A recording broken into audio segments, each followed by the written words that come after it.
Dad. No! Dad! You suffer with me for all the sins of those who came before you.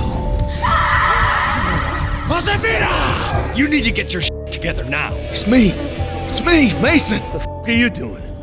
Menendez told me you must suffer. Animal! What are you looking so smug about?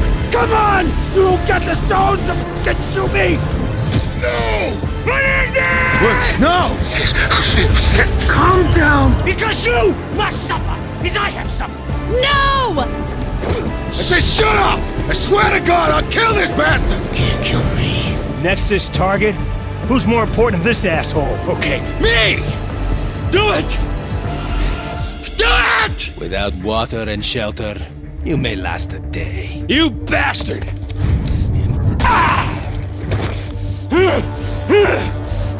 For insurance money, $11,000. That was the value they placed on our lives.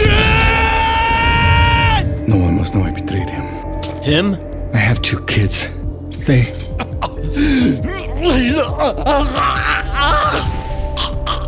Your life will be consumed by absolute loss. Then and only then will you understand what you have done to me. He even has people in the CIA. Bullshit! This guy's fucking with us. And right fucking then I should have known. And right then and there, I should have known right then and there. Like, what the fuck is wrong with me? Do you know what that feels like yet? She was the reason for me to live. What about you, David? What drives you? Tonight your father will die. Cordis Die. To those you serve, your life means nothing!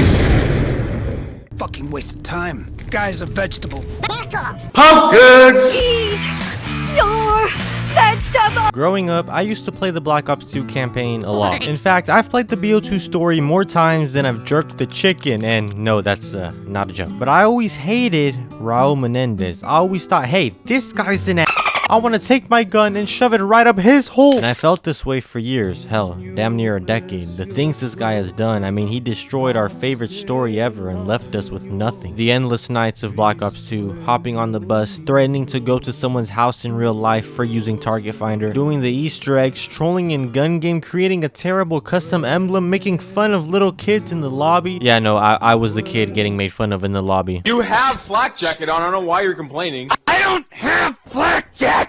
But instead of all this, we had to suffer through the Black Ops 3 campaign because this man ruined what would have been the trilogy. Do you know the pain of someone who had to play BO3 after 2 of the greatest games ever made? It was like going from living in Beverly Hills to Antarctica. But this was all until now.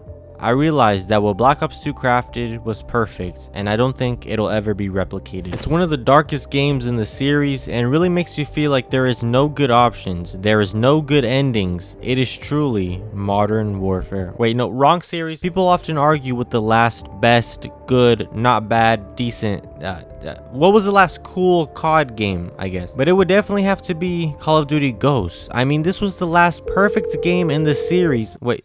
Hold up, I'm getting a phone call. Hold on. The fuck you say to me, you little shit? Tactical nuke incoming! Excuse me. Black Ops 2 was the last quote-unquote great game in that impeccable 5-year run. And what about the zombies and multiplayer? I mean, is that shit still dead? Yeah. Raul Menendez especially is someone who I have now grown to understand, and I think he's one of the greatest characters to ever live. His story, his origins, his pursuit of destruction is all something that I never appreciated until now. BO2 is full of twists and turns and emotional turmoil and concepts. It'll have you feeling fear, hatred, betrayal, tragedy, empty, and depressed. You can just feel it the second you get into the game. The trauma and hardships our characters go through, the relationships and emotional states, the internal battles and guilt they face every day. Black Ops 2 is about suffering. So join me as we take a trip to the golden days and look at just what made BO2's story, multiplayer, and zombies so good and what I believe is the best coverage and illustration of Black Ops 2 that you will ever see. The greatest video that will make you feel the fear and despise our characters went through, yet at the same time empathetic to the struggles of a man known as a psychopath. Does the multiplayer and zombies still hold up over a decade later? Come hop on this plane that's built out of laundry detergent and Let's do this.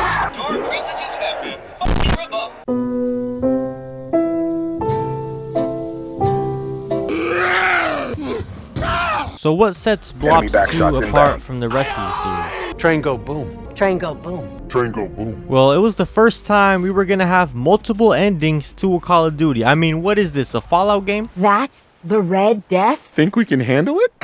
We could always call in the Marines. Oh, ha ha. We start off just like any good story does, by burning down a nursery home. Okay, well, maybe we'll do that later, but as we go into the building, we see... Safety's on, dipshit. This thing is. Raul Menendez is the leader of Cordis Die and the most dangerous terrorist since Osama bin Laden. Oh man, Woods, my boy, I thought you died in Black Ops 1. Where you been all this time? Now you're a 90-year-old man in a wheelchair. I'm ready to roll, baby. Fucking waste of time. Guy's a vegetable.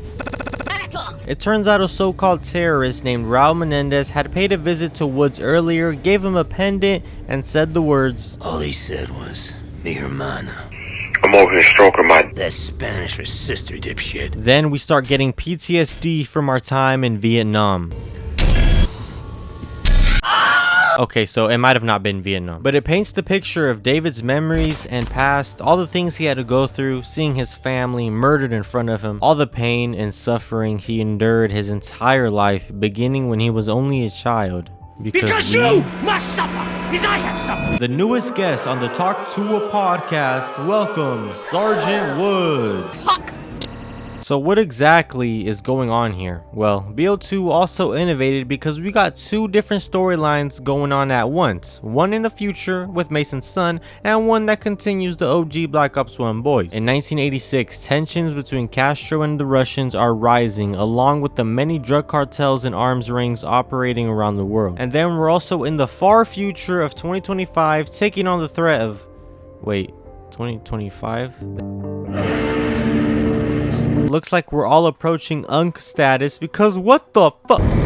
But at the time, it was like taking a refreshing, ice-cold drink of Coca-Cola because we hadn't really seen two parallel storylines or any futuristic games at all. It was either in the modern day, or it was back before your grandpa had even been conceived in a nutsack yet. We got drones, vertebrates, turrets, these little big cute pets, things named claws that can absolutely decimate anything in front of it. The campaign spans over 40 gosh damn years, and man, it's like better than throwing a baby at the wall. And we get some of the best characters ever, even side ones like Noriega, Savimbi, Karma, Admiral Briggs, DeFalco, Fareed. All these guys play an important role without taking all the shine and are just all perfect. This place is unbelievable, huh? What do you figure it'd cost to spend the weekend here? More than you make in a year. No shit. Your old man. He's doing okay in Alaska. Fucking Hudson, shut up. Dad, I'm scared. I need help. You're 7 years old, David. Stop acting like a baby. So we're here with none other than Alex Mason in Alaska, having a good old day in the sun, when all of a sudden, my man Hudson from BO1, the one who told us what the numbers mean, he tells us that Woods and his squad have been captured in Angola. This morning, we lost contact. So go get him, CIA. Castro and the Russians are all over Angola. We can't go in. The CIA have buried the mission. Woods and his squad no longer exist. We got whatever you need, Mason. Name it. Whatever I need, huh? You said you'd never go back to the army. You promised me. You are not the It's Uncle Woods, son. He'd do it for me. Another new feature in Black Ops 2 that really sets it apart is the pre-mission briefing loadouts. You actually get to choose your weapons, attachments, equipments, and perks. My favorite being the access kit. You gotta choose it every time because there's always a cool little room or piece of equipment in every mission you can only get to if you have the access kit. Ah yeah, just squeeze. But I really believe BO2 is one of the darkest COD games ever, up there with a few others. It's one of those rare times where there isn't really a good ending or resolution. It's just pain. I mean, in the first mission, this is how we begin. I need help over here! Hold on! Mason! Savimbi, you gotta help! Right! Damn it!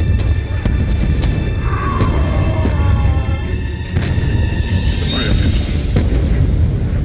Sometimes it's too late to save a man. Let's move out. join them in death. Jonas Savimbi is, to put it simply, that nigga. Our dog in the fight. This guy named Jonas Savimbi. You think I'm fucking nuts? This guy. Here they come!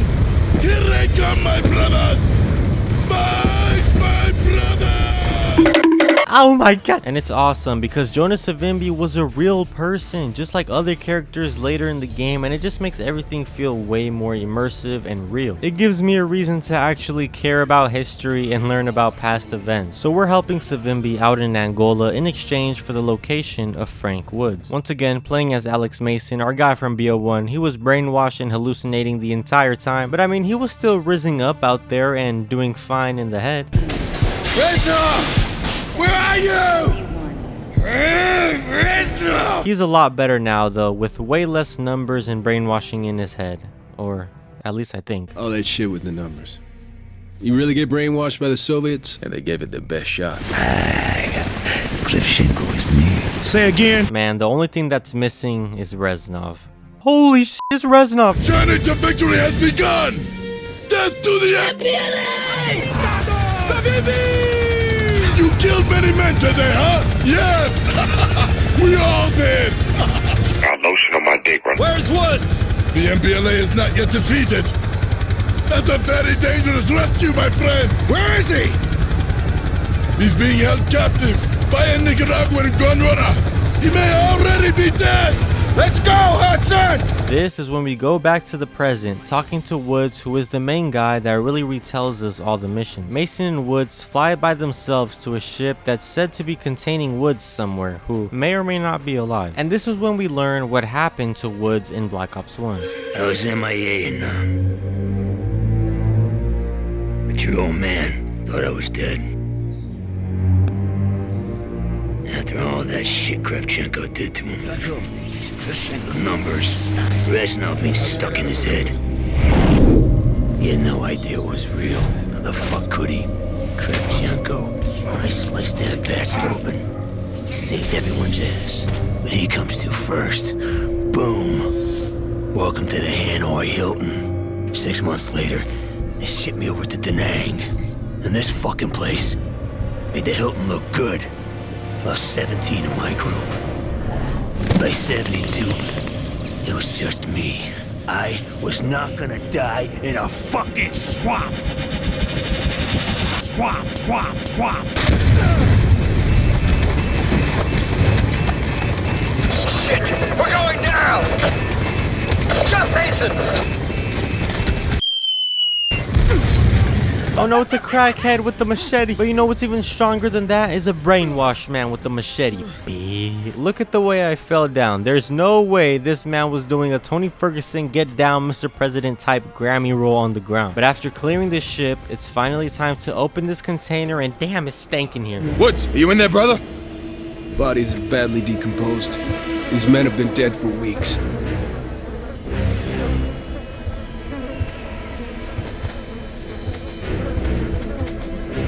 Woods?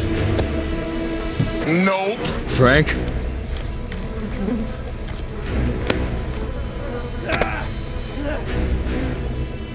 Frank! It's me! It's me, Mason! Damn, Woods, you have seen better days. Don't worry, we're gonna get you out of here. But Hudson, do you hear something? Shit! We got eyes right on us! Get Woods to cover! I think this scene is one of the most underrated in the game. We see the sight of a man barely clinging on to life, immediately hostile. Then, once he learns it's his old friend, the look in his eyes and his face changes, and he throws his arms around us, covered in blood, surrounded by his dead crew. Since we later learned that Menendez was trying to make Woods talk, and he would torture him, kill his own squad members, trying to break Woods. Woods is going under Mason! I'll get him! Grabbing Woods, we hear the natural sounds of the water and the birds trying to carry a near-death Frank to safety. Mason and Hudson are trying to get to a radio to call Savimbi for extraction, and What the hell are Cubans doing here? we see some Cuban kid soldiers getting beat. And good job, guys. We need more of that in the world. ¡Viene un combatiente! Ellos no pueden... They've spotted us, Mason! ¡Aquí! Oh really, Hudson? Yeah, great plan to just hide in some grass. Yeah, maybe it would work if we were going against some blind Paralympics or something. Oh yeah, this will come in handy. But then we see this man operating the radio and we shoot him, then the game just ended right there. Alright guys, see you guys in the next video. Thanks for watching, and don't forget to like and subscribe. Yeah, unfortunately that's not an option, but we approach this man who turns out to be a young Raul Menendez. Tune the radio. You're going to kill me, see? No one move or this fucker gets it! El americano le está diciendo que no se mueva. Shut up! Él piensa que está en control, pero él no I es. say shut up! Lower your weapon! I swear to God, I'll kill this bastard! Los americanos no saben nada sobre la lealtad. Quizás nosotros deberíamos demostrar. You son of a bitch!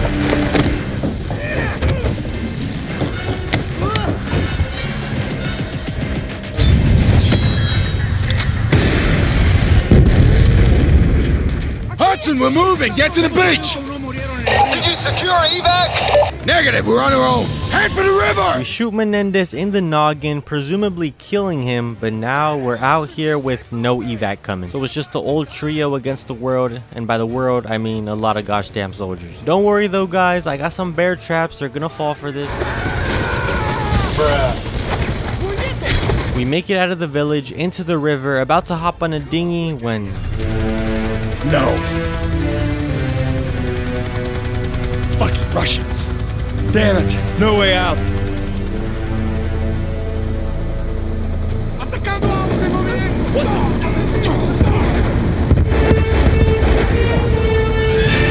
You thought I would leave you? Huh? Hurry!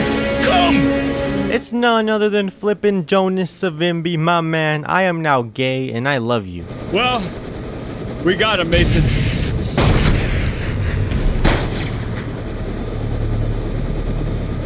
Can't kill me. Woods, we are so back. You can't kill me. Next to your old man. Put it all on the line for me.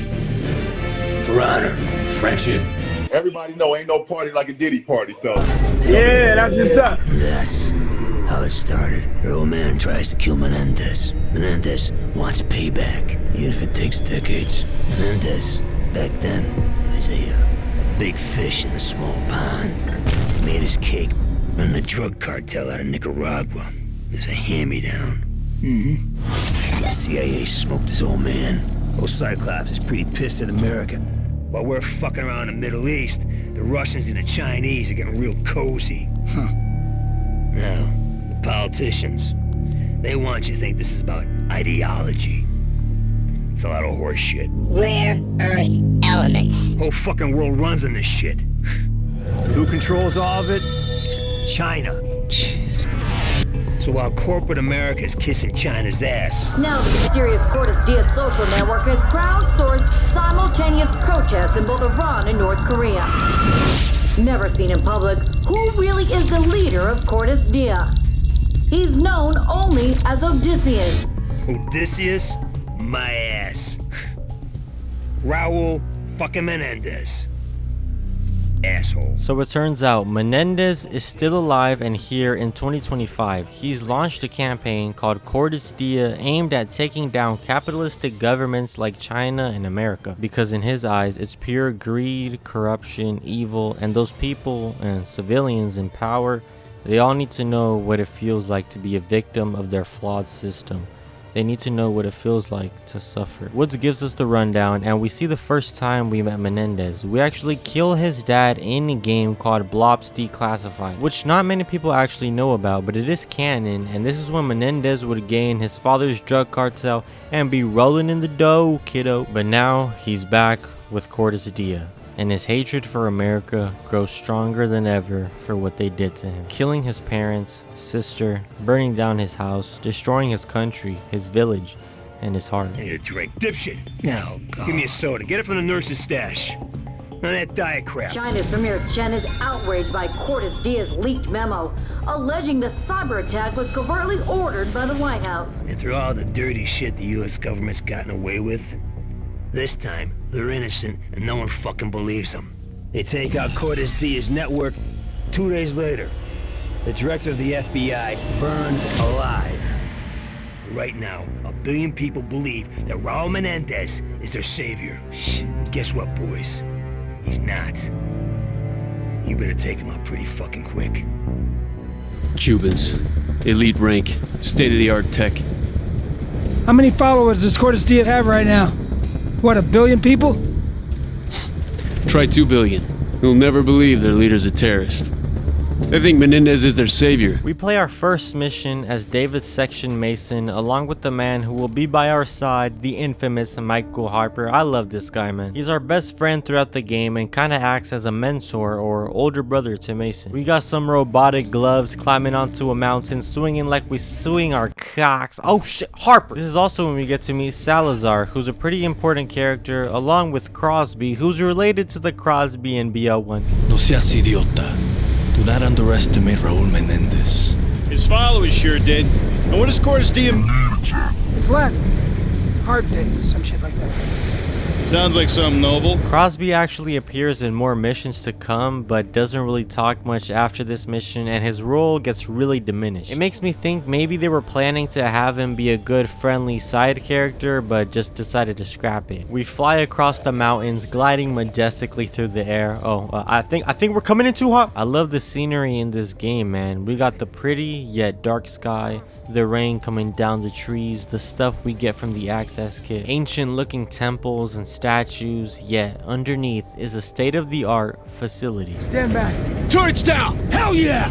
You fried his ass, Section! Yo, who are you talking to? Alright, I just turned invisible. We should be good now. Oh my goodness. All this high-tech gear, and yet YouTube is still out there, even being used by Menendez. Which other villain has a YouTube channel? I mean, come on. Just another example of tying in real-world elements and not being afraid to offend. People, look at this. It's LA being absolutely destroyed. Hey, I've been there before. I mean, these guys got Cuba mad at them in BO1 when they put the killing Castro scene. So you think they lay off the gas, not stir up controversy? Nope. Activision is still trying to be sued by Manuel Noriega and Savimbi's children. Let's go.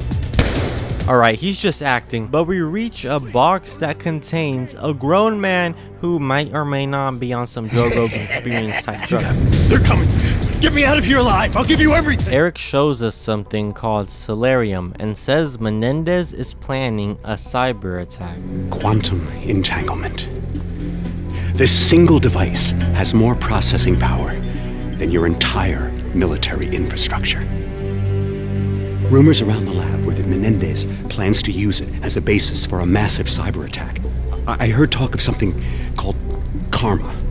It may be the name for the cyber weapon. If Menendez uses a Solarium worm to initiate an attack, there will be nothing anyone can do to stop it. I couldn't stop it.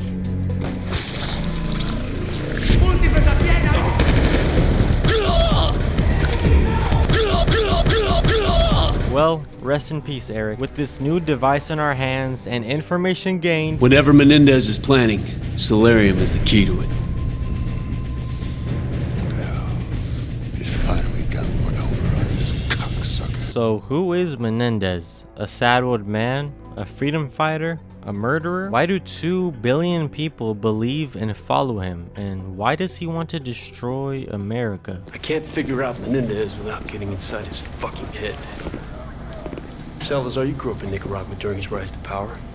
You know his legends better than anyone. Tell me, why does he hate us so much? Tu Primera Guerra Fría. As a boy, he witnessed the country's rape and murder his people. In 1972, there was a colossal earthquake. His family lost everything. A year later, the only thing he ever loved, his sister Josefina, was crippled in a fire. Raul and his father started over, sold drugs for easy money. They became rich, powerful legends of Managua. The Menendez cartel was all but untouchable, so the CIA took out Raul's father in a US-sanctioned assassination. After Menendez started arms running, the CIA would catch wind of it and went out to the beautiful place of Afghanistan. Come, take your children for a spin. We got the sand, sun, camels, and swords. Everything you need for a family vacation. See that handsome bastard? That's me. The ugly one's your father. After Nam. The numbers and all that? I mean, he was one dangerous son of a bitch.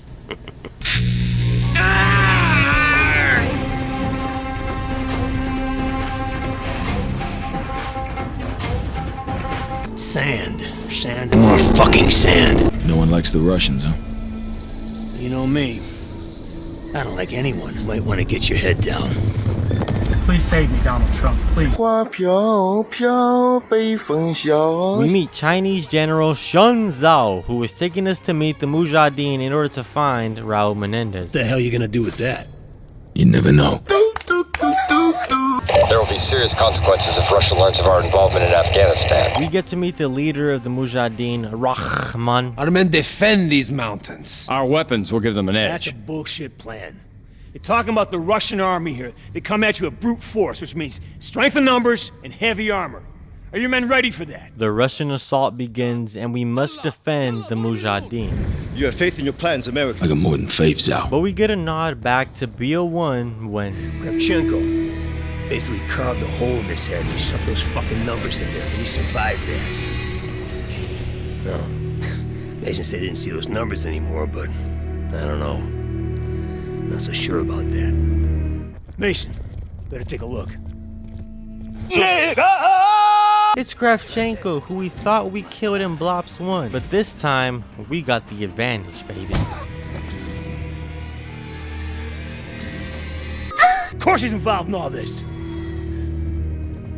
Kravchenko must die. Couple times, I saw the tick. And I get that look in his eyes, he's scanning the room. Next thing you know, he's talking to the Russian.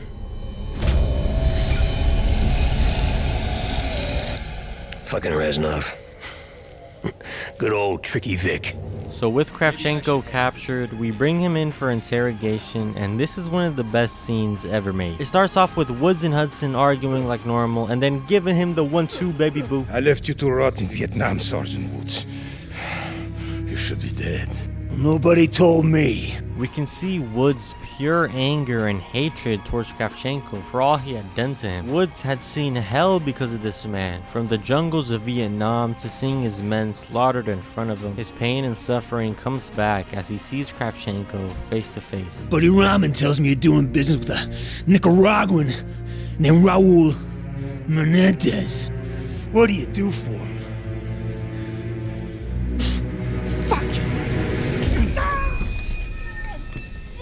You believe in an eye for an eye? Huh? And when Woods says that, it's like, damn, talking about the eye for an eye, because at the start of Black Ops 1, Kravchenko takes out Weaver's eye, leaving him with only one. Amazing writing. This is a Mujahideen, baby. They'll bury you up to your neck, peel your eyelids back, and leave you to fry in the desert. This is when the numbers start to come back for Mason, and we can take this chance to shoot Kravchenko. However, if we do, we don't get all the info we need, which is some pretty important stuff, so we have to spam X like it's your meat and resist shooting him. Menendez wants to see your will burn. That's not gonna happen. Oh, he's more powerful than you know. He even has people in the CIA. Bullshit! This guy's fucking with us. The way Kravchenko reacts when Woods tells us it's not gonna happen, I mean, just look at the smirk and the little chuckle. As well as Hudson coming in and getting defensive, which could be some sort of foreshadowing, when all of a sudden... The fuck are you doing? Menendez told me you must suffer. You face piece of shit. We helped you fight the Russians. We're on your side. No, you are and always will be our true enemy. Without water and shelter, you may last a day. If you are strong,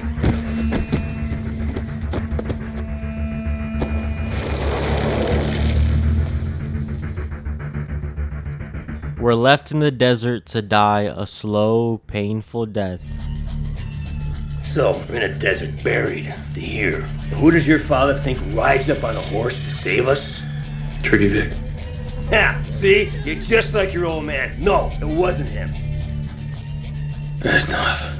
Come on, if you think it was him, don't you think he would have stuck around for a bit, huh? Maybe explain some shit? Reznov comes back for us and saves the crew, my boy. But we learned about a potential mole in the CIA. Another new thing about Black Ops 2 is the Strike Force missions. Chairman Giles squeezing Russia's balls real tight. Basically, the Strike Force storyline has to do more with China, and it's very important that you do them because while they are optional, if you want the good ending or just any type of satisfaction dealing with China, you need to do all the Strike Force missions. And you know me, I never did them. So this was actually the first time I finished all of them in a playthrough, and it was definitely worth it. I mean, the way the cutscenes and stories play out change for the better. Right now, General Zhao, yes, the same man from the desert, is the general for the Chinese army in 2025. But he's also gone kind of rogue and is trying to make China fight Russia, which would mean two of the world's superpowers coming forward to fight each other, and it is exactly what Menendez wants. The missions themselves are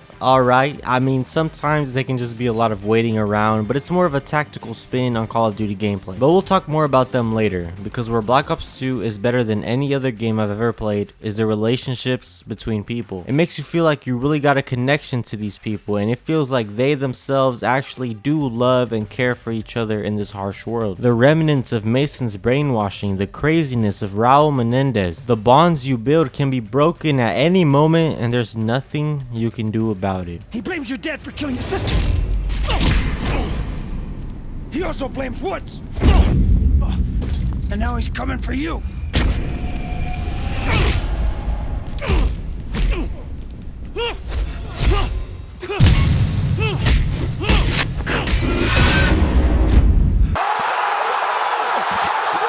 Menendez was in Nicaragua. Got that from Kravchenko. He's being offered up on a silver platter by old pineapple face himself, Manuel Noriega. One of the perks of being the president of Panama is that you get to use the army as your own private police force. So, CIA, in their infinite wisdom, they sign off on the deal. The White House, they cut a check for $1 million and everybody takes a victory lap. And off we go in the jungle. What we did in Nicaragua, that was an accident. We don't target civilians.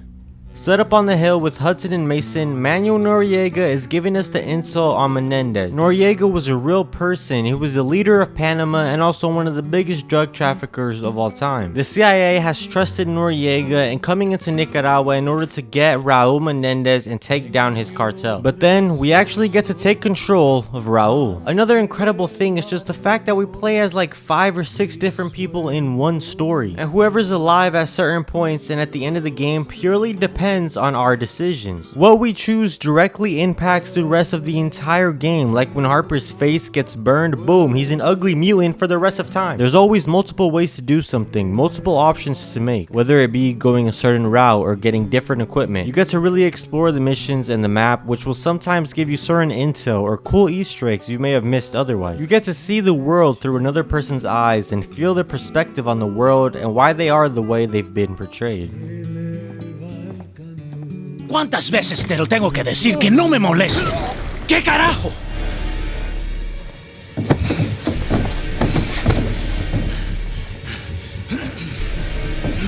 Si tocas a mi hermana, te lo juro que te mato. ¡Josefina! Este es un monstruo. ¡Animal! ¡Quítenlo! ¡Está loca de remate! ¡Denle un sedante! ¡Téngalo quieto! ¡Rápido! ¡Josefina! We get to see just how crazy Menendez is and why he's still trying to wage war over 40 years later. When we wake up captured by Noriega, when...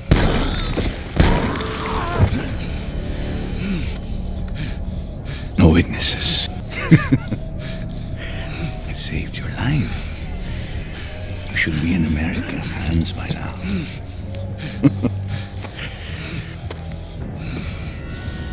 Call it a favor.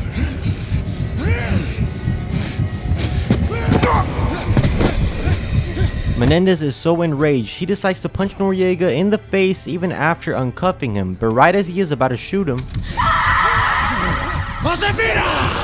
this is when we really turn into Menendez. We get increased speed, health, resistance, a motherflipping sword, going on an absolute rampage, killing anyone in sight, and it's all due to trying to save our sister. We also see the massacre of a bunch of innocent civilians in the streets before reaching the house and... Estoy aquí! Menendez!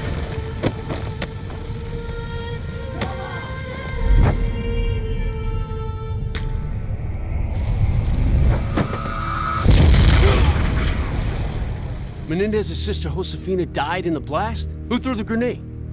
I had no idea she was there, David. I just saw Menendez and I lost my shit. Frank, you don't lose your shit. What the fuck did Menendez do to you in Angola?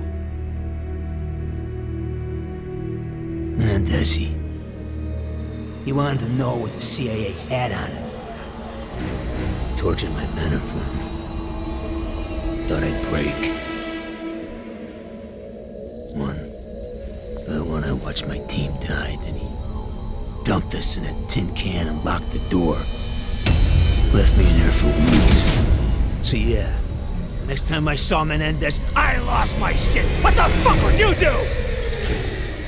Little did we know, this would be the start of something way bigger. The death of Menendez's sister was far more tragic than his hatred for capitalism. It ignited a fire in Raul so that one day the people responsible for that would be forced to suffer with him and feel the same tragic pain and guilt he feels every day. You see, Menendez and his family lost everything, but one day when they believed it couldn't get any worse, an American would set his house on fire for a few $1,000s of insurance money. And in this fire, Menendez was barely able to survive and carried his sister out, who had been burned so bad she wasn't even recognizable. And as Raul was about to take his own life, his sister showed she was still fighting. So obviously, now deformed, she was seen as a monster by the outsiders. But to Menendez, she was his sister, no matter what, and he cared for her more than anything. Until the events of Nicaragua. Who's the girl? Doesn't matter, she's not a target. Probably just a whore. What happened here was a tragedy. As Mason and his squad make their way through the village against the cartel, we see the dead civilians everywhere. At least we got an ice cold beer, man. So as we get all of Menendez's boys, we realize something's gone wrong. Wait. No, can't be. What? Fucking Noriega! His men were supposed to secure Menendez. Menendez! What? Frank! You need to get your shit together now. You got no idea what happened in Angola. It's not! This isn't the way. We're on mission. He's headed to the house. We'll get him, but we do it as a team. Come on. Menendez makes a run through the courtyard into the house where we have to first enter through his drug lab. Mason. Keep an eye on Woods. Seeing Menendez again, he's losing it. He's okay, Hudson. I got his back. Here in the lab, we have to act fast because the cartel members are trying to burn all the drugs and evidence that they have. Also, can I just say, look at this clip. It literally looks like I have aimball. But if we act quick enough, we can actually find some CIA documents. What the fuck? CIA? Pretty weird that we find some CIA intel inside of Menendez's compound, but like Kravchenko said, he does have moles in the CIA. Black Ops 2 does do a great job of foreshadowing the inevitable, but when we reach Menendez, things don't go as planned.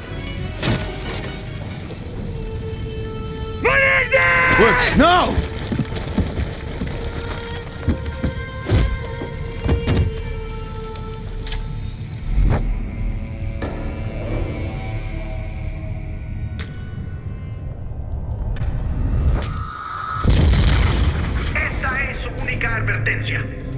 Atención, todos los miembros del cartel aún con vida deben entregar al personal militar. Frank, you okay?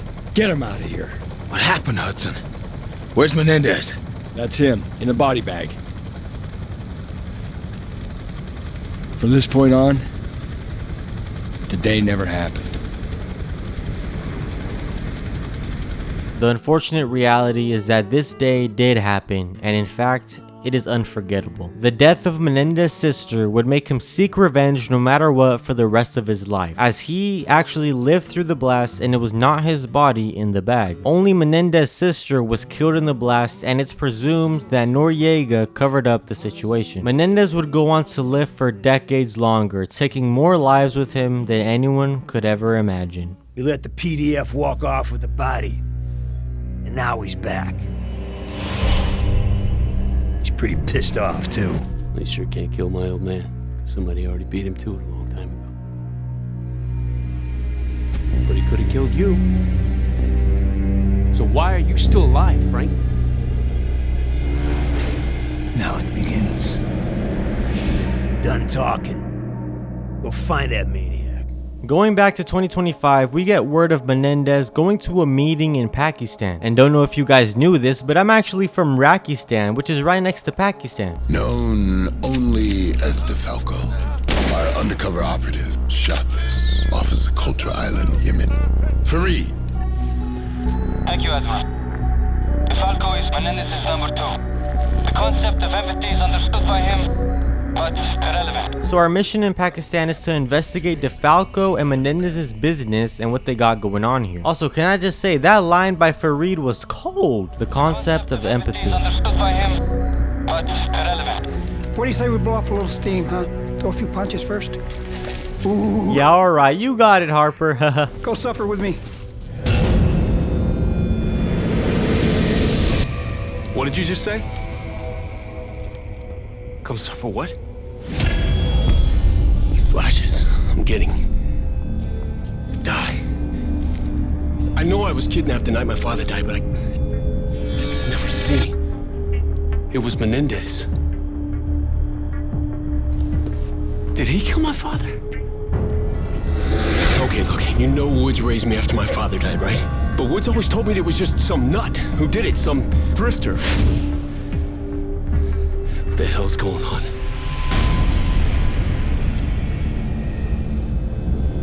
You suffer with me for all the sins of those who came before you. Duro, nene. Why didn't Woods tell me? Woods, Hudson. They created this.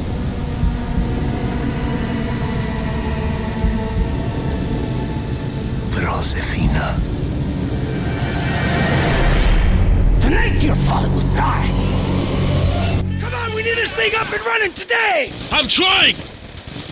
Your GCM must be stuck! They're closing in! There! I'm stuck! We're knee deep in water like you're on your knees with Jason Love. The streets of Pakistan in 2025 are flooded, and the country's people are going through a very rough time right now. Difficult to even find something to eat anymore. Repush!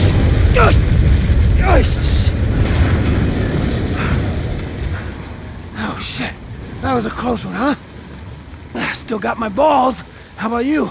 Obviously, these folks weren't prepared for the flooding. Looks like they'd just been left to fend for themselves. Not good. Not good. It is truly a sad sight to see the country and civilians just not being able to survive anymore. And if we're not careful, we will join them in death. You keep your eye on that patrolling drone, son. If that cocksucker gets a bead on you, you can run, but you'll die tired. If I choose to run, Admiral, it'll be right at him. After getting up to the rooftops, we get sight of Menendez following him and listening in on his conversations. They care nothing for the suffering of their people. Neither do the Americans or the Chinese. They care. They care for their own interest, nothing more. Believe me, my friend. Your help will ensure the complacency of the Imperialists comes to an end. The eeriness of the darkness and water pouring down, I think this may be one of the most underrated missions ever. At one point in time, CIA had interrogation rooms like this all over the world. All of them was geared towards some sort of psychological manipulation. God knows the kind of shit that went down back then. Oh, I know, Harper. Trust me, I know real well. Damn, that scared me. Let's try this again. Of course. Not only am I aware of the infiltration, I engineered it. God damn! He's onto a section! Look out! Grenade! Menendez knows we were following him and we got half of Pakistan trying to get us. Harper, get your ass in the whip and let's go!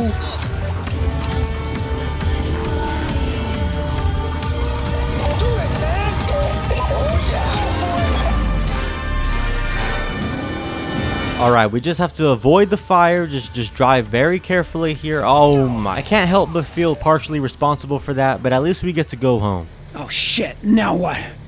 Budong! Okay, whoa, hey, take it American easy. forces should not be in Pakistan. Tian Zhao, he fought alongside my father in Afghanistan. We have no quarrel with China, General Zhao. Our only interest in Pakistan is Raul Menendez. Then we have something in common. Boy, ain't no way, boy. But know this, American. If you are really here for Raul Menendez, I have no need to kill you. How about that? Chairman Zhao just sent me his resume. Cocksuckers looking for a new gig. You bet your ass we got these dickwads on the run. We got trouble in Afghanistan. The Russian foreign minister's in Kabul negotiating a peace treaty with the Afghan president. Problem is, Central Intelligence intercepted an assassination order directed by Raul Menendez himself. We're back in a strike force mission, which I've never done before. Was it cool? Yeah. Was it fun? But at least we saved the president of Afghanistan. With Blobs 2 being set in different time periods, we get to go to a lot of different places. I mean, one second we're in Panama, then we go to the futuristic flying city, then to the desert of Afghanistan, then we're in Los Angeles, Pakistan, Angola, with each place having its own unique and memorable characteristics. The design of the cities, buildings, it makes you feel like you're actually there, but in reality, I'm in the parking lot of a Walmart. Then we see this place. Oh my gosh. Colossus, a futuristic city in the Cayman Islands. Only the rich of the rich get to be here. Imagine if like Cancun and Dubai came together, then fast forwarded 30 years and then was placed on top of a giant skyscraper, and that's basically what this place is. So this is how the 1% live. You know, if this wasn't an op, I believe I'd give myself a little hot chick action here. You're forgetting Pakistan? No!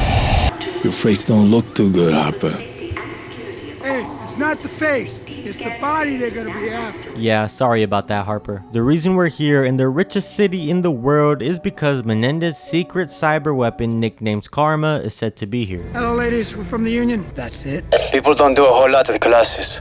What is this? Oh wow, Salazar, you're famous. Oh, Harper's really like that. Wow, look at that. This place is unbelievable, huh? Hey, what do you figure it'd cost to spend the weekend here? More than you make in a year. No shit. No wonder Menendez rallies so much support. Whoa, how you doing, beautiful? Excuse you, creep. Hey, you shouldn't be in here. I like it, Kudgy. The amount of weapons we got up in here, I mean, we take control of a robotic spider that shocks people. We take control of fighter jets, drones, on top of turrets, and boats. There's just so much cool stuff you can hack and take control of. There's always a different way of doing things. You can just punch someone in the face if you want. However, we eventually find out that Karma isn't a cyber weapon, but rather a woman. Karma isn't a weapon. It's a woman. Chloe Lynch, former employee of Tacitus, recently resigned. Now we know her name. We can track her location on the ship. You know, this job is stressful. Why don't we go head out to the club, baby?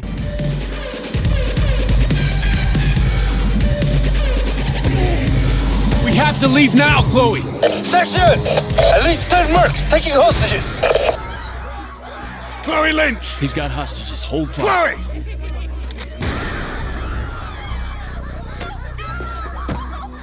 Salazar, take the shot. No shot! Too many hostages! 5 seconds, Chloe! No!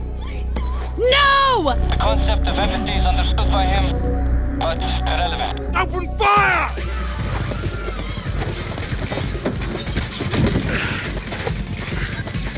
Let's kill that sick fuck. DeFalco opens fire on innocent civilians after Chloe reveals herself, and now we're shooting bullets in the club, baby. Where's the P. Diddy music? But we can't enjoy it too long because Menendez's men are about to blow up the ship and the city while DeFalco is getting away with Karma. Yeah, Listen, you need to open the armory, get your guys armed and ready to fight. Miss Input, calm down! Hey, look at me. Focus, all right? You need to get this done. Okay, the security armory. Go do it. One knuckle sandwich coming right up. We can see the panic of the civilians as we walk over dead bodies in the mall. Then we see DeFalco and light his ass up. Sal, help me with the garbage. So, without your expertise, Menendez's plans for Solarium will have hit a roadblock. It may slow his progress, but it won't stop him. He'll get what he wants. Believe me. Black Ops 2 level design is superb for a Call of Duty game. And our next mission, which takes place in Panama, is a great example of that. You feel the atmosphere and environment of a people that's given up on their government and wants their land great again. And wait, what's this mission called? You suffer with me. Because you must suffer, as I have suffered. Nexus target? Who's more important than this asshole? What are you looking so smug about? Okay, me! Do it!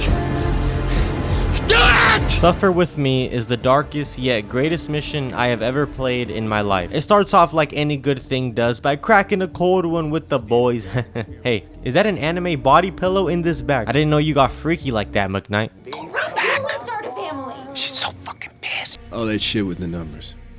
You really get brainwashed by the Soviets? And they gave it their best shot. Reznov! Where are you? This story begins with Woods and David, who live to tell the tale. This guy, he knows every angle, every move you're gonna make. He's gonna take out 20 or 30 man people and... as if that's gonna bring her back. It's about his sister. He killed my father. To get to you. Isn't a clean shot with that guy. Hey! What the fuck happened in Panama? I was pretty sure we got him in Nicaragua. About a year later, he shows up in Panama with that piece of shit Noriega. That's the last straw for the CIA. The orders come down from George H.W. for a snatch and grab. So your dad and I, we go in. What a shit show. We get to play as Woods as we meet up with the boys. Shorty from Jacob's wife, and Steve's and Bill's. Can you imagine how that made me look? Hey, that sounds great and all, but I'm kind of hungry. America! German! Just kids, McKnight. They ain't worth it. Yeah, I guess you're right. Welcome to Panama, guys. The mission was good. Planning good. The only piece that didn't fit was Hudson on the comm link running the show. Just felt off. Even on the way in. I felt it. You know, it was gnawing at me. I just didn't look at it. Hudson, it's Mason. The bombing's begun ahead of schedule. Something you want to tell us? 10 seconds out. Hudson, do you copy? There's no response. Continue as planned. We begin as Woods in the dark beaches of Panama. This guy magically pulls a flare gun at his ass and it doesn't start off well. Our mission is to capture Manuel Noriega, who was recently seen with Menendez, and his drug reign needs to come to an end now. Especially since we let this man go last time unscathed after what he did to us in Nicaragua. So we get word that Noriega is holed up in a motel next door and pay him a nice visit.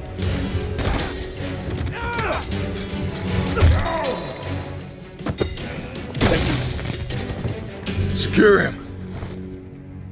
Give me a reason to blow your head off. Come on. Hey, what are you doing? Sealing your reputation. This is not a deal. Call your boss. This man really said, call your boss, after seeing 3 men die in front of him and acting like we aren't here to get him. I mean, what the? Put your ass in the chair. Hudson, it's Mason. Go ahead, Mason. Post profit secure. Moving to extract. No, negative. Stand by for new tasking. Objective False Prophet has intel on a priority Nexus target. Escort him as PC to alternate location for prisoner exchange. More to follow. Precious cargo, my ass. Nexus target? Who's more important than this asshole? I don't like it either, but let's just get this done. We're burning too much time. He even has people in the CIA. Fucking Kravchenko. Remember what he said in Afghanistan? What about the CIA memo in Menendez's compound? There's something else going on here, Woods. The mission was snatch and grab. The Fucking Hudson gets on the radio. Says that Noriega is not the mission. It's a handoff. It's a prisoner swap. And right fucking then I should have known. Right then and there. I should have known right then and there. Like, what the fuck is wrong with me? The fuck? Just take it easy, man. Just take it easy. Fucking Hudson. I should have smoked him in Nam. Woods, you look like hammered shit. So apparently the biggest drug trafficker in the world is not as important as Nexus target, and we now have to bring Noriega along as precious cargo. All the clues so far, like what Kravchenko said, the documents in Menendez's compound, Hudson acting weird over the radio, we should have known. The slums are a war zone. I must be allowed to protect myself. Give me a weapon. Give him what he wants, Mason. That's an order. Hudson out. Damn it. Here we go. What are you doing? You asked for a weapon. You didn't say anything about ammo. The US invasion on Panama has begun, and we have to move through the streets while handling Noriega. Did he go out like a soldier? Don't you tell me that fat fucking slut took him out. Don't you tell me that. You didn't go down like that, kid. Noriega's a puppet. We're all just puppets. Hudson, it's Mason. We're almost at the checkpoint. Just a couple more blocks. Hudson. Damn it. I don't know what the hell's going on with comms, Woods. Shh, do you hear that? I hear it. Hello? Anyone there? Oh, please don't be like a zombie or something when I try to...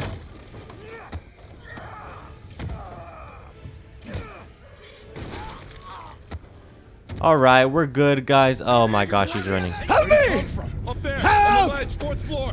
Fuck! They went into the building. Ode 1-2. Immediate fire request. West sector. Marking target with strobe. Everyone. From this point on, you don't even fucking breathe unless we say it's okay. Go to hell. Oh. Hell. We've already been. Move! Gunship strike! Inbound! Let's go, Mason! Jump for real! Yeah, I'm not gonna lie. May have had a bit of trouble making this jump for some reason. A lot of trouble, actually. Mason! Hudson, where the hell have you been? Are you at the checkpoint? Doing your mom! Do you still have the precious cargo? Yes. But who the hell is Nexus target? What's more important than objective false prophet? You have to trust me, Mason. You have to. Hudson out. I may have questioned orders, but I never questioned motives. You take care of your unit, you get your guys home safe. Roger that, Frank. That's not how it is. Woods, your position. They're moving to the roof of the south building. West building, clear LOS report. Fucking comms! Noriega leads us to a rooftop where we can just hear the intensity.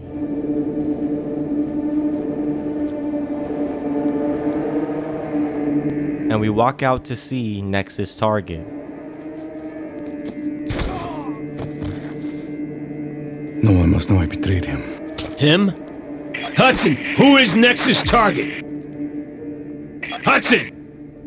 It's him, Woods. Nexus target is Raul Menendez. You should have told us, Hudson. You should have told us. We are ready. Bring him out. They're bringing the son of a bitch out. Confirm visual. He even has people in the CIA. End this now, Woods. Take the headshot. We scope in to see a man with a bag over his head as Kravchenko's line plays one more time. For some reason, Woods hesitates before shooting him in the leg. Okay, I'm sorry, I just couldn't do it. And then we shoot him 4 more times in the foot before...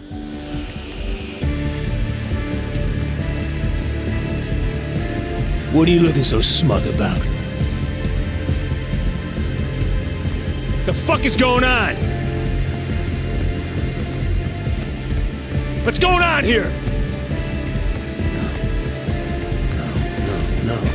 No.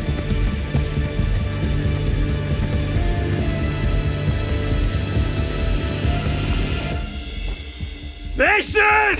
Fool. You bastard!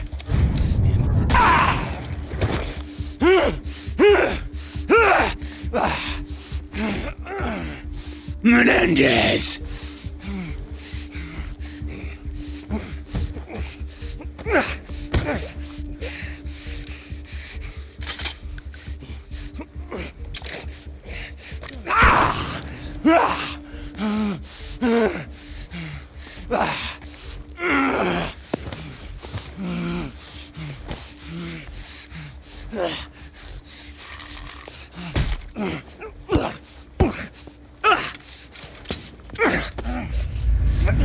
The person we just shot was our best friend, Alex Mason. The man who had been with us since the very beginning was now gone because of us. Now, of course, you can shoot him in the leg. However, with Black Ops 6 coming out very soon, it's been said that Mason is confirmed to not be alive canonically, which is just sad, man, but I understand it. I mean, for him to just show up 30 years later doesn't make a whole lot of sense, and it just shows our suffering and pain that we had to go through. Menendez blows out our kneecaps, Noriega betrays us once again, and Mason is now dead.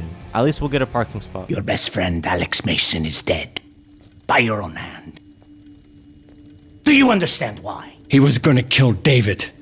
Because you must suffer, as I have suffered. Now one more must die. You, Woods, or David. Make a decision now, or in 10 seconds you're all dead. Woods, I can't. I have 2 kids. They... Fuck! Okay, me! Do it! Do it!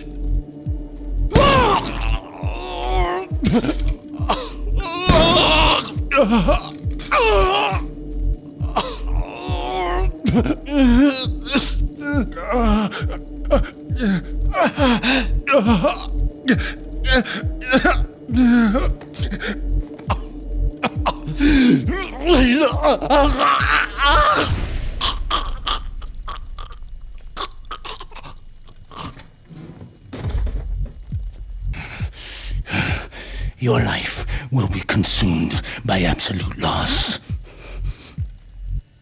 Then and only then will you understand what you have done to me.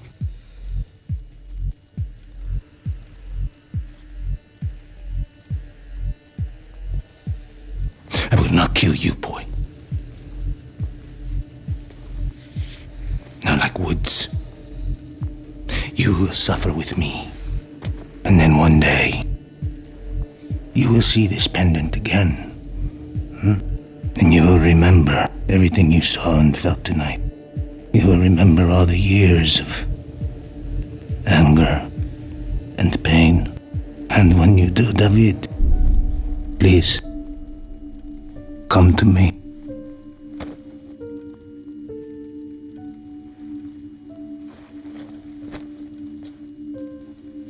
Dad.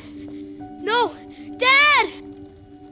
What a scene this is. For Menendez killing Hudson in front of us, another man who's been with us forever, Woods crawling on the floor barely alive, going to Menendez before David gets out of his trance and realizes his father is now dead in front of him. However, if you do shoot Mason in the leg, you can actually see his face move a little here, which is a hint that he may still be alive. But what exactly happened here? How did Menendez get away with this? He tells us your life will be consumed by absolute loss, and truer words have never been spoken. Right here is the reason I always hated Menendez. He killed my childhood in one room, ruined lives for generations to come. Just an absolute psychopath, and he does it all in the name of his sister. So it turns out Hudson fed us the wrong information, because if he didn't, then Menendez would have killed David. And so technically Hudson was a mole here, which would explain why he got so defensive in Afghanistan. But with that being said, I mean, that was 2 years earlier, and I'm sure Hudson wouldn't just become a mole after doing so much for the CIA and for his country.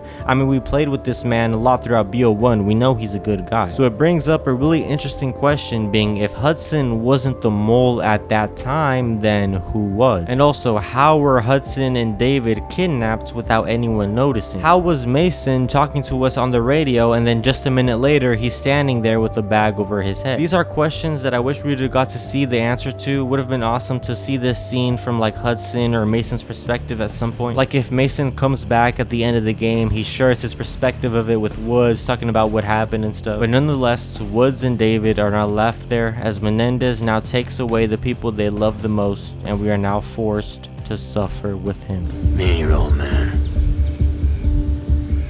We were the best. And we still couldn't stop him. The times have changed, old man. He's going down. Menendez does not completely succeed in manipulating Woods. Well, at least that makes me feel a bit better. China has lost control, and they've asked for our help. Now, just 5 minutes ago, I was on the phone with the president. She called it. We're gonna take him out. But heading back to 2025, David is looking for revenge for his father, and before we do that, we go into our final Strike Force mission, which includes us going back to Pakistan and assassinating Xion Zhao, our boy from Afghanistan. I love this man, but he's gone too far. His own government can't even control him, so we're forced to carry out the mission and kill the man who served with our father. Mission success. Target is confirmed dead. Copy. Ensure photos and site exploitation are complete and move to extraction site. Now this was pretty cool to see because in all my years, I never even knew that you actually kill General Zhao, and this was my first time completing the Strike Force missions. All those files have the same prefix, 61961. 619. Oh my god. June 19th. That's tomorrow. Junio 19. Freedom Day. The abolition of slavery. Help me! You contact Fareed and the Yemeni militia. We need their help. Admiral, it's a trap. Menendez has been playing us the whole time. If we move on Yemen, that's exactly what he wants us to do. Get your team together. You got 2 hours. We're almost ready. We are ready. Yes. The Americans are coming, Fareed. There's a traitor in our midst. But how? Who? It matters not. I'm one step ahead of him. We take control of our undercover agent being Fareed as Menendez goes to give his speech. And as the doors to Yemen open, the Americans are on their way.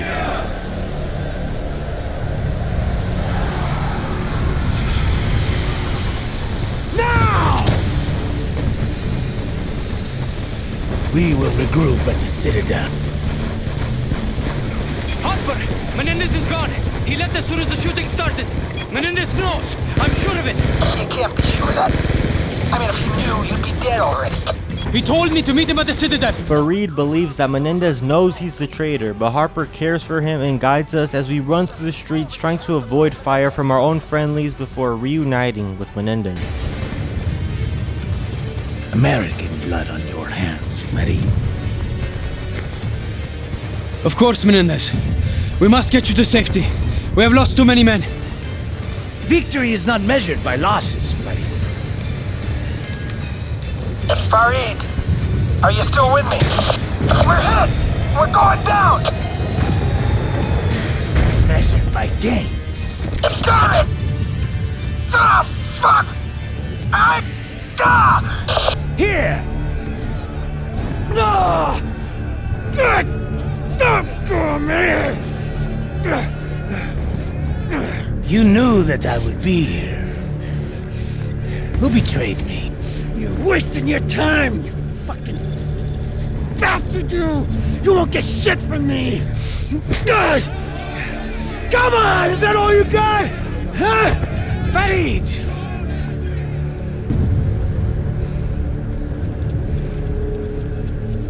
Kill it. Yeah, that's it! Kill me, egghead! And you spineless piece of shit! Getting others to do your dirty work! What kind of man are you?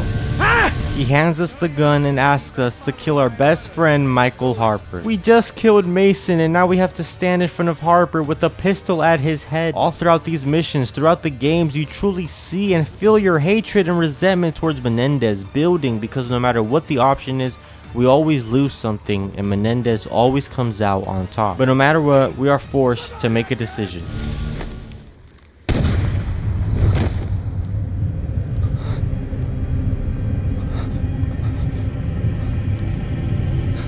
You betrayed us, Farid. And for what?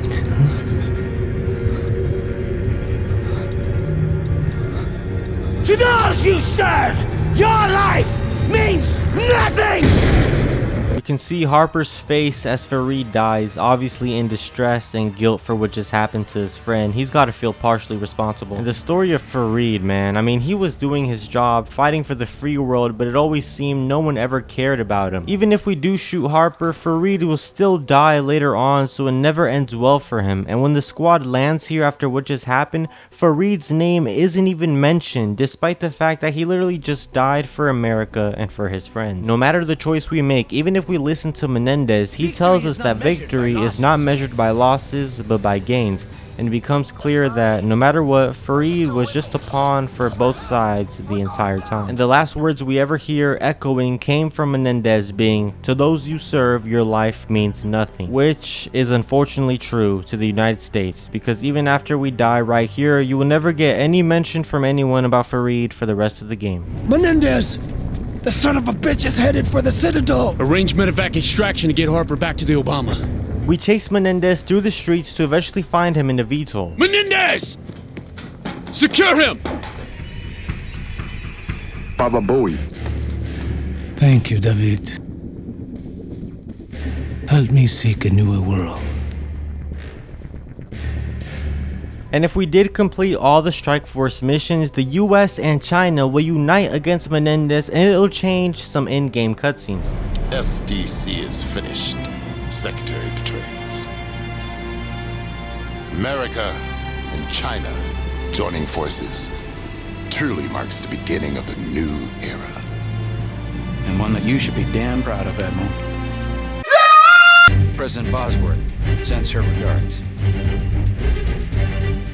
For those souls who have toiled and wrought and thought with me, some work of noble note may yet be done.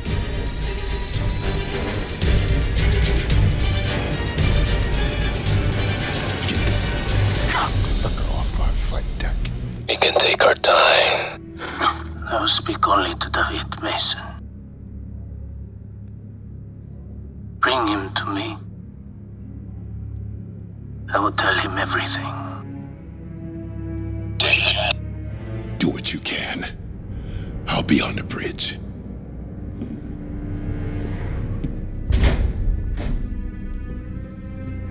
We come face to face with Raul Menendez, the man responsible for all the pain we've gone through our whole life.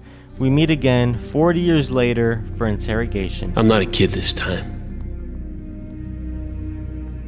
But you can go ahead and try what you did back then. Opulence is sinful and we all pay for it. Such a self-indulgent piece of shit. Stop talking in riddles. It was taken from me. Do you know what that feels like yet? An American torched the warehouse. For insurance money, $11,000. That was the value they placed on her life. She was the reason for me to live. What about you, David? What drives you? Is it me? Einstein once said that the economic anarchy of capitalism is the real source of evil.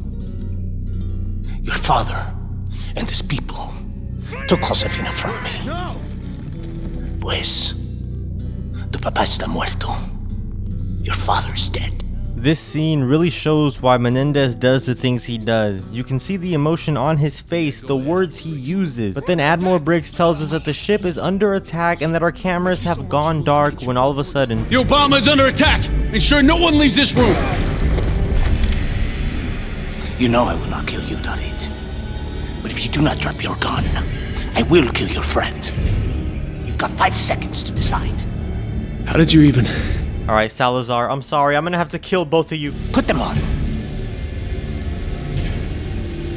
Turn around.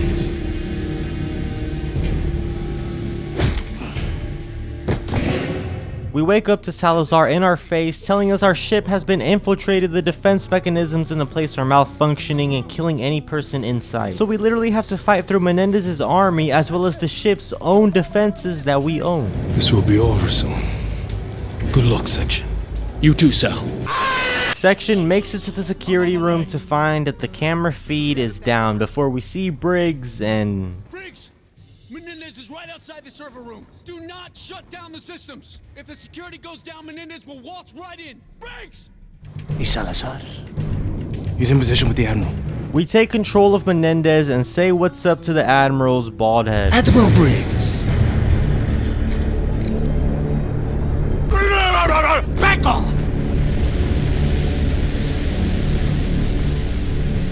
Salazar, shoot through me! Kill this son of a bitch!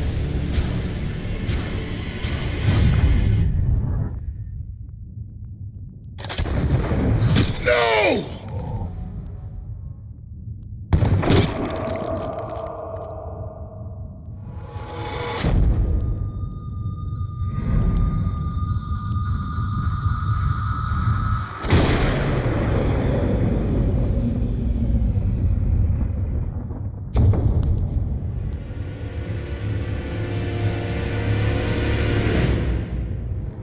You rotten cocks! I'll surrender when it's done. I'd rather see you die than surrender, boy. I mean, this scene is crazy. We have Admiral Briggs willing to sacrifice himself, telling his soldiers to shoot through him and kill Menendez, when the man who's been with us the whole time, Salazar, decides to betray us as Admiral Briggs screams. No! No! No! No! No! No! Showing the real passion in his voice, and there's so many scenes that can play out here on the ship. I'll go over them quickly. It also makes sense now why Menendez was doing this and how he was able to get Salazar to uncuff him and how he knew Farid was a traitor. He had Salazar feeding him all the inside information the entire time. First, if we don't get DeFalco in the Karma mission, he will be the one outside the door, and if we decided to kill Harper instead, then Farid will still be here. So if DeFalco is alive but Farid is dead, we'll get what I think is the worst ending, in that DeFalco was slit Chloe's throat for a painful and disturbing death. Of course, if DeFalco and Farid are both gone, Salazar kills Karma, and if Farid is alive as well as Karma, then DeFalco will knock out Chloe, but then Farid will shoot DeFalco and then Salazar will shoot him, leaving 3 bodies in one corner, but Chloe does survive. If Farid is alive and DeFalco is dead, then Farid will sacrifice himself and Chloe will be saved.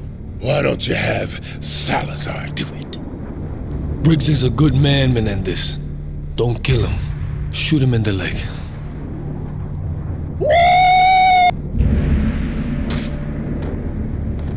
Well, at least he isn't dead.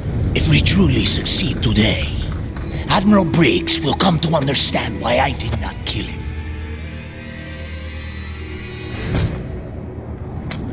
Menendez inserts a chip into the mainframe computer, which will now place every American drone under his control. Salazar! Hurry the fuck up! This was his plan. Menendez smuggled the Solarium chip on board, hacked our whole system. He's now in command of the satellite network, controlling the entire U.S. drone fleet. Whoever compromised Salazar can get to you. Be careful. Good luck. Get him to sickbay. What the hell happened here, man? Salazar. He played us all. He was working with Menendez. The fuck? How could he do that, man? What are you talking about? He's one of us! Harper is still with us in this playthrough, which is not what you want to do if you want the best ending, but I couldn't bring myself to do it, especially since some of the moments and cutscenes in this game just aren't as cool without him, and without Harper, honestly, the game becomes kind of dull. Sorry, Chloe. But we see Salazar, who has surrendered. Betrayed us all, Salazar! Today is a difficult day, Section. But tomorrow, we all win. Not you.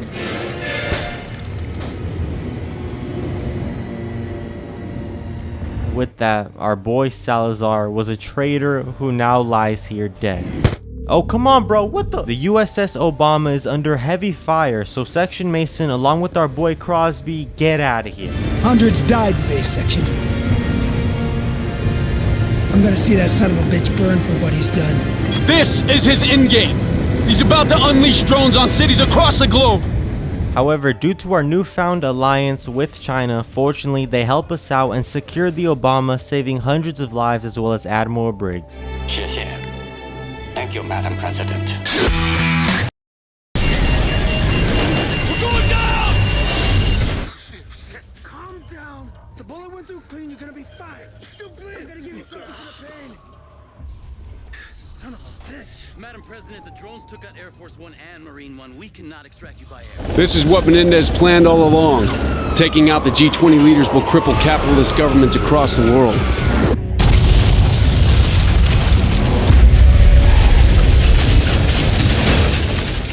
LA is coming down into pieces from Menendez's attacks, and what is this? A decision of how you want to play the game? Huh? I've never seen this before. Let's go, Harper. Man, Los Angeles is gone, Harper. We've got nothing left, man. All those people dying by Menendez's hands. I sure hope nothing bad happens to us. Oh my...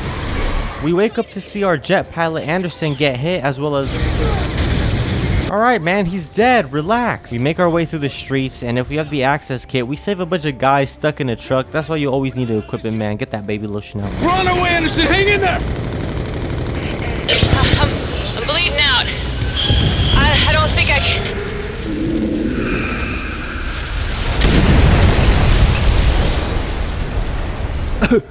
Holy shit, man, it's like a Fallout wasteland up in here. Luckily, if you do make it on time, Anderson does live, and okay, what an idiot. Ever fly one of these things, Section?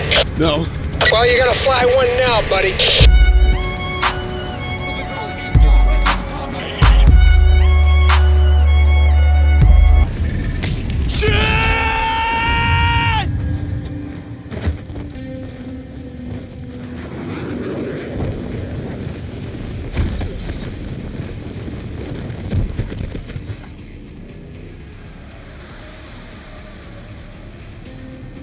Mason?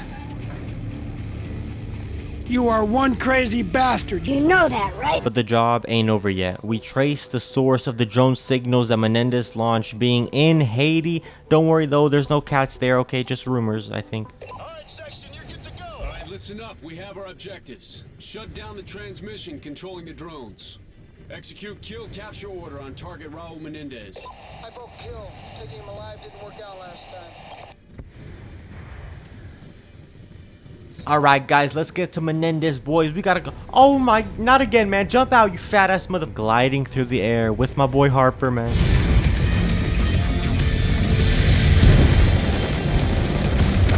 Come on, bitch! You wanna live forever?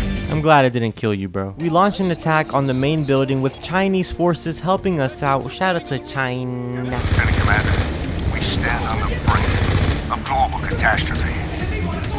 America and China face imminent annihilation from Menendez's drones. We're out of time. Locate that control room and shut down the broadcast signal. We locate the broadcast source throughout the building and try to shut down the transmission. My console crashed. What do you got? Can you get in? Holy shit. Raul Menendez is transmitting a live webcast. He's on right now.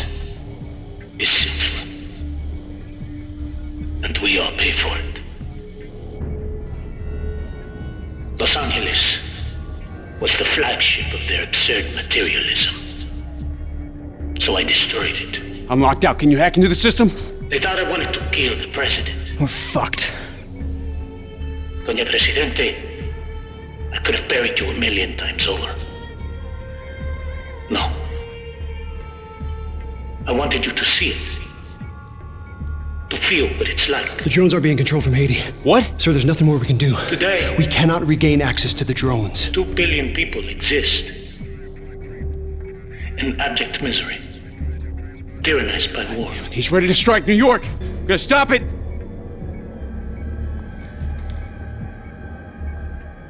Doña Presidente. What the fuck? Your war machines are no more. He self-destructed the drones. Your military. Why? Is crippled. You cannot stop us now. Cordis Die.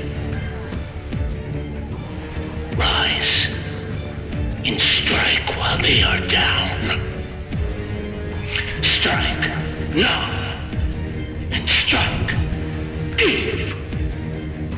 Haunting words from Menendez. LA was the flagship of their materialism, so I destroyed it. They thought I wanted to kill the president. Madame President, I could have buried you 1,000,000 times over. Section! We got a body, one of ours. He's been stripped of his uniform and kit. Wait! Don't move him!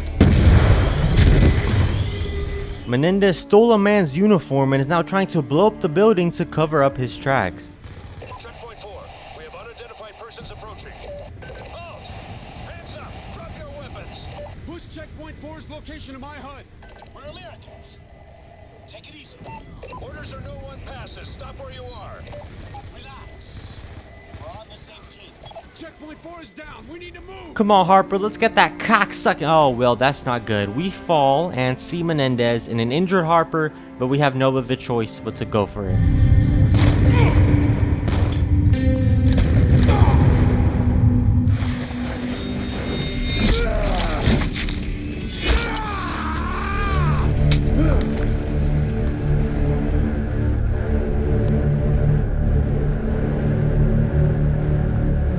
Martyr me for Cordis Die.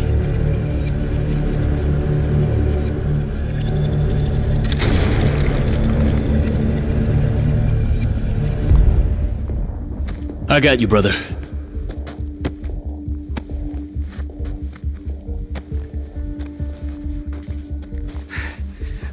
You had me worried, man. For a while there, I thought you were gonna let that bastard live.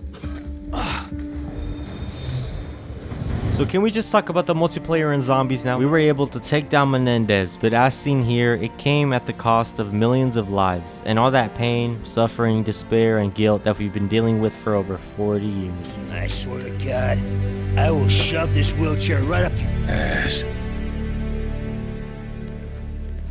Hey, Woods. You look like hammered shit. You stay right there.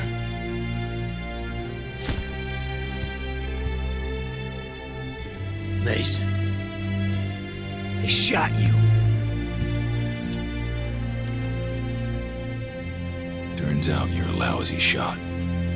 My ass. Where the fuck you been for 30 years?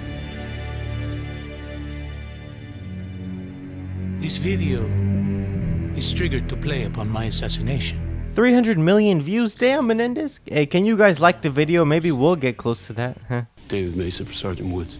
Another Mason? Introduce you to somebody. Al, this is Dave. Dave. How you doing? This is your dad. You are not.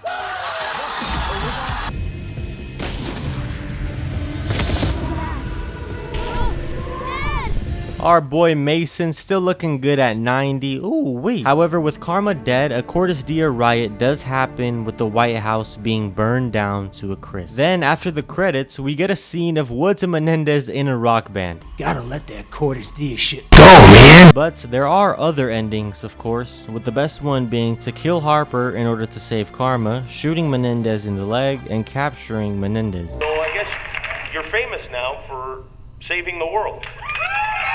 It's very rare that we have a celebrity that has actually done something. You're not into a reality show, are you? Oh, you got it, Jimmy. Okay. So, I mean, tell me what this is like. It must be a great day to be you. Yeah. And it's a bad day to be Raul Menendez.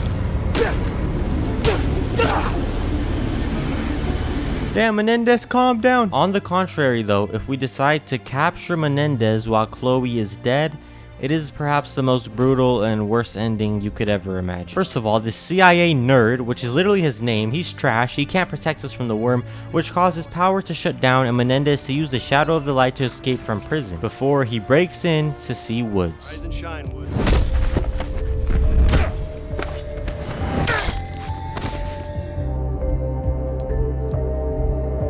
That's an entrance. Started thinking we're gonna make it. Mi hermana Josefina.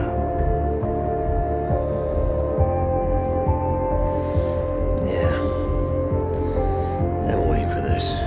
She survived the fire.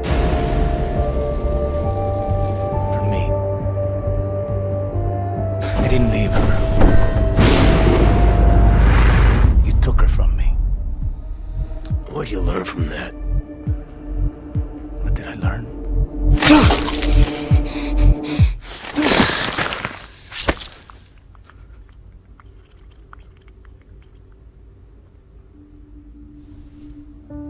Cordis Die.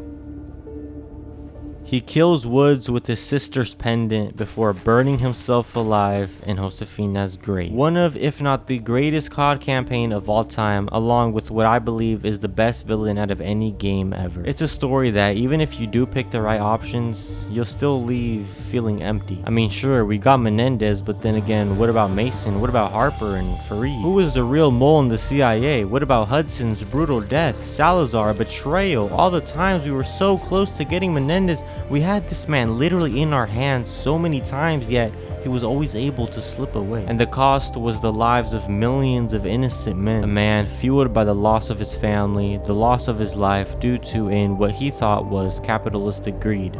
He wanted to get revenge for his sister and make sure Because you must suffer as I have suffered. Damn, it's quiet on that side now. Oh! It's quiet on that side now, isn't it, boy? Look, man, I think Black Ops 2 is probably the best Call of Duty multiplayer ever made. It's BO2, BO1, then maybe MW2, COD 4 or something. I mean, everything about it, from the guns, the gameplay, the maps, customization, it was all perfect. You can use any gun, play as any style, and you'll still be able to have fun, whether it be with a shotgun, a sniper, SMG, hell, even a riot shield. What happened to the days when it wasn't an absolute sweat fest, tactical sprinting, sliding with kids cracked out on G? I mean, when's the last time you didn't play Search and Destroy, in which everybody's just jumping around every corner and looking like Bugs Bunny out here? When's the last time you played party modes like Gun Game or Sticks and Stones in the newer games? Right. Barely ever. I actually had fun playing a multiplayer, which is just insane to say in 2024. Now, obviously, I mean, there is a lot of hackers online and stuff, which really ruined the experience, but I have found that a lot of times you'll find a lobby where nobody is using cheats and mods, and those lobbies are fire. The maps are also just one of the best in the series. We got so many classics. I really can't think of a single bad map in this game. Okay, maybe there's one. But even the DLC ones like Studio, which is a remake of Firing Range, or stuff like Rush, I mean, I'm about to bust just thinking about it, man. Cargo, Carrier, Meltdown, Raid, Nukedown, Hijack. In the new games, it feels like getting a good map is near impossible, but in BO2, you don't gotta worry about that. Just using stuff found around the map. I mean, just look at Hijacked, where you can go on top of the roofs and look down. You can be in the middle of the map. You can be in the houses. You can be in the little huts or shirtless in the pool if you want. You can even go around the sides of the sides through here, and guess what? If all that wasn't enough, there's an entire underground tunnel that runs throughout the whole map. I mean, what the? Where now it's either you're down on the streets or you're in a 2-story house, and that's basically it. BO2 was also the first game where they introduced the pick 10 system, which was way linear than in the past. You would just pick your perks plus one attachment for each gun, and that's it. But now, if you feel like you don't need perks, get rid of them. If you don't need grenades or flashes, bye-bye. You can have a crazy cracked out main gun by sacrificing the secondary,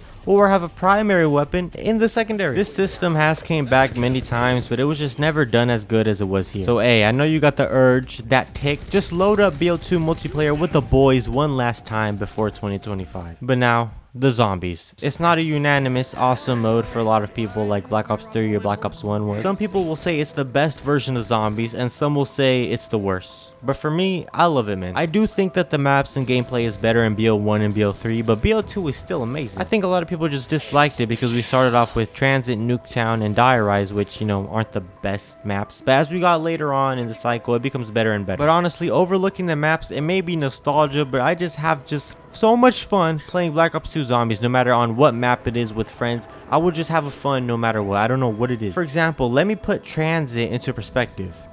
Solo equals bad map, with friends equals good map. And I think it rings true with a lot of the maps in this game. Black Ops 2 Zombies is not something that is best enjoyed solo, which sucks at times, but I think all the maps in this game were made for 4-player lobbies. Transit is obviously so big that if one of your friends dies in different locations, sorry buddy, you're not getting revived even with a ray gun. And Origins or Mob of the Dead are definitely maps that are better with friends. I mean, just setting up on solo is just crazy on those maps. But let me tell you about Transit, because the free map that the game launches with is by far the most most important because it's the one most people are gonna play. Transit by yourself, yeah, it's not fun, but with friends, this map is cool, bro. The chaos and fun is multiplied, and you are lying if you say you've never had a good time on this map. Another thing they did in Black Ops 2 was split up the map so you can now play a section of the map like town or farm, which I thought was amazing. I mean, town was the go-to casual experience. The box weapon selection I actually think is better in Blops 2 than in BO3. The main problem I had with BO3 Zombies is that it is a better mode, but the only thing I don't like about it is the guns you get out of the mystery box. On some maps like Zetsubo or Revelations, there are some cool new exclusive guns, but the base weapons are just all good. And you may be asking, well, how is that a bad thing? The problem is, if there's not bad guns and just only good guns, everything just becomes dull. I like it when there's ballistic knives, war machines, and SMRs in the box. I like it when you can get EMP grenades and time bombs to troll everybody. It makes the game way more rewarding when you do get a good weapon. There's also a bank in which you can store your money in and then come back and get in later games, as well as fridge where you can store your weapons for later games. The Soviet RPD light machine gun with a 100 round 7.62. Is this feature overpowered? Yes, but is it cool?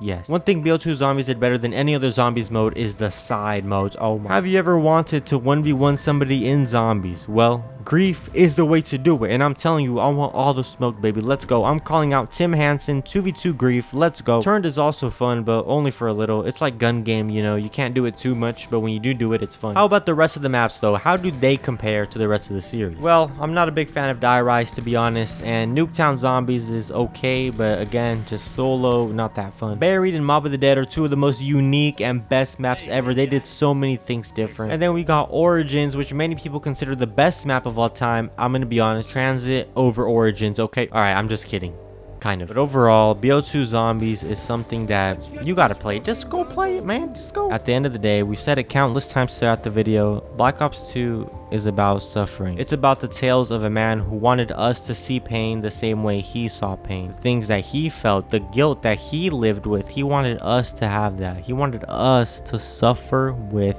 him. I think BO2 may be the greatest story ever made in gaming history, period. But I spent so much time really trying to make just the best art piece of Black Ops 2 with BO6 on the way. Guys, thank you for watching. Please subscribe, and God bless.